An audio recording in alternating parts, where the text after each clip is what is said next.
He is gotten into a class now that he deserved 15 years ago. People weren't paying as much attention, where he was winning the NFC and getting to Super Bowls without superstar quarterbacks. Everybody, Andy Reid wins with everybody. Everybody. And when we've seen Bill Belichick even now struggle a little without Brady, right? So he's one of my favorite coaches. Andy Reid, Kansas City Chiefs, is now joining us live, brought to you by Mercedes-Benz, the best or nothing. So first of all, I find this fascinating. You are 26-5 off a bye. That doesn't even make sense. It's like you're coaching at Alabama. So my theory is you're one of these guys that sits up at night and you're drawing plays all the time and you got little tricks. And if you give you another week, you drop more tricks. So a lot of it's that you love to drop tricks and plays, and everybody in the league hates to face you off a bye. That has to be some of it, right? Your tricks and your schemes in that extra week. Well, Colin, we try to have some fun with it. I'm blessed to have some good coaches that help me with it, and I still enjoy doing it. So we get in there, we grind a little bit, and come up with some pretty good things, and we hope they work. We've been fortunate where a few of them have. Yeah. So at the end of the year, Andy, I kept saying over and over, I said, what's going on with the Chiefs in December? They're just not quite firing. And I theorized, I said, when you're able to score so quickly, I wonder if it's hard to create urgency with guys. You have great players, you score quickly, and it was almost as if bored is the wrong word, but it didn't feel like your guys just knew they were better. But your December was kind of interesting. Go back. Were you unhappy with how you guys played in December? Well, we started fast in most of those games, and then we had to kind of put it together in the second half. And some of that is what I was calling on the offensive side and maybe not staying as aggressive. Our guys do a pretty good job with staying in tune with the game. The thing I was probably most proud of was just how we finished the games. Just right. It would come down to the fourth quarter, and we were able to put the things away, but it wasn't as much boredom as it probably was just giving the guys a little bit more juice to play with. In my life, John Elway was the first quarterback. We both kind of grew up with him in our generation, where John was almost better from behind than he was with a lead. Brady became the next guy, where Tom's better in the second half of Super Bowls trailing than he is in the first quarter. Patrick Mahomes feels like the third, where he is 15-4 or 15-5 after an interception. He falls behind. He plays with a joy. It's very rare. Most great quarterbacks aren't that.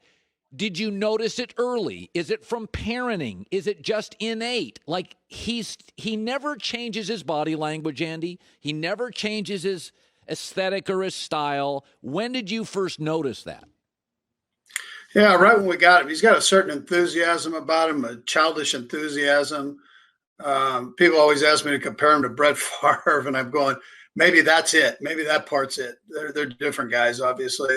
All the guys are different. So, but he has that where you could be playing in the backyard, you could be playing, at the CVS parking lot, you could be playing in one of these beautiful stadiums that we have, and it's all the same. You're getting the same picture, and he comes to work every day with that. And he busts his tail to make sure things are right, and he brings everybody together that way. So he's a great uniter of your football team, and the guys on the offensive side get to do it with him every day. Obviously, you are considered the great play designer of my life. You and Bill Walsh, you play design. Are there times you design these plays that you've ever just said to Mahomes, just, hey, kind of go with what you feel after the design? Like, is there a little ad lib built into this because he is so gifted? I'll tell you what, Colin, he's a great ad libber. And I don't have to say a word to him. So I just want him to play the game. So we always talk about letting their personality show. Let your personality show. Well, that's his personality. He's going to take and make the play the best it possibly can be, just innately. And so I don't want to disrupt that. I don't want to get in the way of that. Just you let him go and let his greatness show. So you face Brady a lot. You've had some success against him, but he is. Listen, you get late into games, and I'll watch you on the sidelines against Brady. It's no fun if he has the ball. It's just no fun. So when you know that you're not going to fool him, I mean, he's seen everything. Is there kind of a way to face all these years of facing him? Is there a trick? Is there something? I mean, what do you tell your defensive guys? What do you tell your coordinators? Any little nugget that works against him? Well, you've got to play. You got to play 4 quarters against them, and then it's likewise on the other side.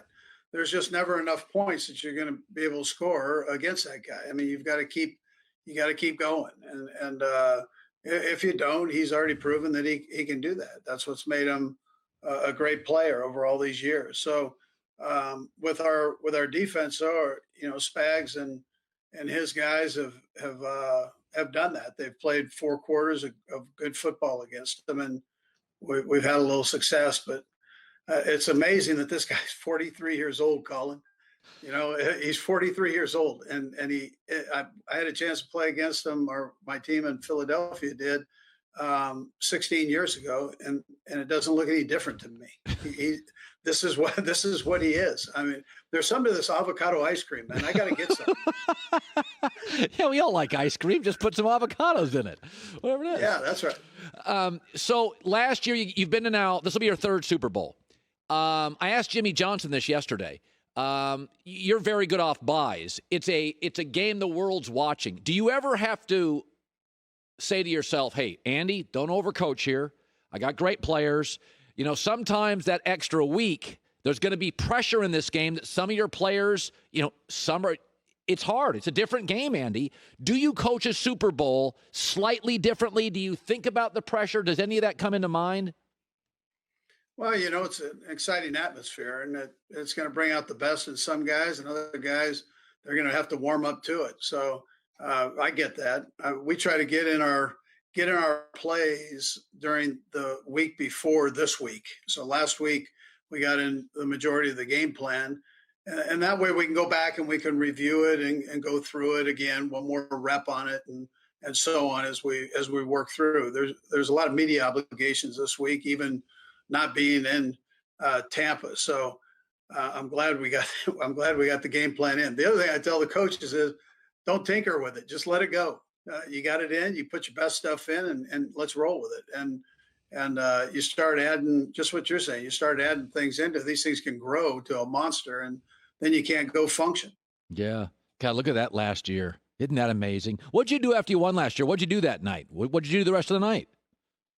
Yeah, well, they have a huge party, man. Pitbull was there. Colin, this joker is however old. He's not that young. However old he is, I feel like he's been going for a long time here. And he went till 4:30 in the morning. And I said, if he can do it, I can do it, man. I'm hanging right with him. Except the only difference was he was dancing. I was sitting. By the way, do you worry at all? Chris Jones is talking about a little dynasty stuff. Do you ever say to your guys, stop, let's be a dynasty before we talk about a dynasty? Yeah, Chris Jones is a big personality, man, and you love that about him. But you're going to get a couple of those fluffy things come out of there, man, that you just you shake your head. But if you know the kid, you kind of laugh it off and go with it. He comes out every day, man. He's got a smile on his face, and he just goes. He's the epitome of a defensive lineman. If a Martian came down and said, "Show me a defensive lineman," besides Jason Taylor, I'd show him this guy.